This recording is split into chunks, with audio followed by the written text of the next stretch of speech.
வணக்கம் தமிழர்களே. இந்த பல தமிழர்கள் நினைக்கிறது இந்த ட்ரக்கர்ஸ் எல்லாம் ரேசிஸ்ட், அவங்க இந்த ஏதாவது இனத்துவை ஆக்கள், அவங்க வந்தா எங்களுக்கு ஏதோ பெரிய ஆப்பு வைக்க போறாங்கன்ற மாதிரி தான் நீங்க நினைக்கிறீங்க.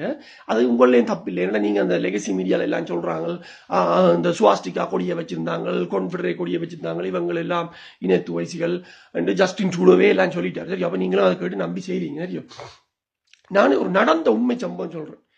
இந்த 2009 தமிழர்களும் இதே மாதிரி 24 மணித்தியாலம் என்று சொல்லி 100 நாளைக்கு மேல் ஆர்ப்பாட்டம் செஞ்சாங்க. அப்ப அந்த அந்த அமெரிக்கன் எம்பசிக்கு முன்னால் ஆர்ப்பாட்டம் செய்ய அமெரிக்கன் ஆர்ப்பாட்டம் செய்ய அமெரிக்கன் எம்பசி பிடிக்கா அதுக்கு முன்னால காவல்துறை எல்லாம் நின்றது. வீதியை கடந்து இஞ்சாலி பக்கம் தமிழர்கள் எல்லாம் நின்றாங்க. சரியும், அப்ப எல்லாரும் நின்று இடையக்கலால ஒரு கருவல் பொடியன், அதாவது 12ல இருந்து ஒரு 14 வயதுக்குள்ளான் இருக்கும் சின்ன பொடியன் ஓடுறான். அப்ப அங்கே இருந்து ஒருத்தன் கத்துறாங்க, அப்படிடா. அப்ப நாங்கள் இங்க இருந்தது கொஞ்சம் பேர் பிடிச்சிட்டோம். தெரிந்தாங்க, ஆக்களுக்குள்ளால உடைக்கல பெருசா பிடிக்கிறது ஈஸி. தெரியும், அப்ப பிடிச்சிட்டான். பிடிச்சோம். அப்புறம் பார்த்தா அவன் ஒன்றும் இல்லை, அவன் சொல்றான் ஒன்றும் இல்லை, நத்திங், ஐம் ஜஸ்ட் ரன்னிங் என்று சொல்றான்.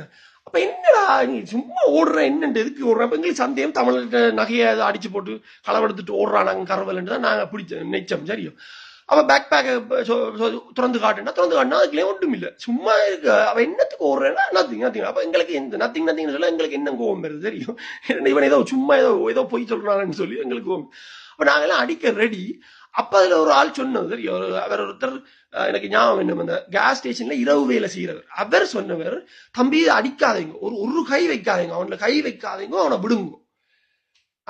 என்னடா இது வந்து காவல்துறை செட்டப் பண்ணின ஆட்கள், இப்படி காவல்துறை செட்டப் பண்ணி என்னடா அந்த ஆர்ப்பாட்டத்தை குழப்பறது. இப்ப நாங்க அதை அடிச்சா ஒரு வயலன்ஸ். தெரியும், ஆர்ப்பாட்டத்துல வயலன்ஸ் வந்துட்டு, இது எல்லாம் வயலன்ஸ் ஆர்ப்பாட்டம் சொல்லி எல்லாம் குலைச்சு எங்களோட ஆர்ப்பாட்டத்தை கலைச்சு விட்டுருவாங்க. தெரியும், அப்படின்னு சொல்லி சொன்னது. எங்களுக்கு பொடியந்திரத எங்களுக்கு நம்பிக்கை இல்லை. கனடா காவல்துறை எல்லாம் இப்படி செய்யுமா, சனநாயகமா, என்ன மனித உரிமை எல்லாம் கதைக்கிறவங்க எல்லாம் செய்வாங்களான்னு நாங்க நிக்கல. நாங்க விட்டுட்டோம். சரியோ, விட்டுட்டா அந்த அந்த பொடியன் கனதூரம் போய் காவல்துறையோட போய் கதைக்கிறான். பிறகு அப்ப நாங்க இங்க இருந்து பார்த்தோம், உண்மையா அந்த சொன்னது சரியா தானடா இருக்குன்னு யோசிச்சோம். அத மாதிரி இந்த ட்ரக்கர்ஸ் இத ப்ரொடெஸ்ட்ல பாத்தீங்கன்னா, அந்த சுவாஸ்டிகா கொடி வச்சிருந்தது, இந்த மெட்ட கொடி வச்சிருந்த எல்லாரும் முகக்கவசம் போட்டிருக்காங்க. இப்ப நீங்க யோசிங்க, உண்மையில எந்த கடன்லயும் வேறொருத்தர் வந்து கருத்து போட்டவர். சரியோ, ஒரு முகக்கவசத்துக்கு எதிராக நடக்கிற ஆர்ப்பாட்டத்துல ஒரு முகக்கவசம் போட்டுக்கொண்டு ஒருத்தன் வருவானா?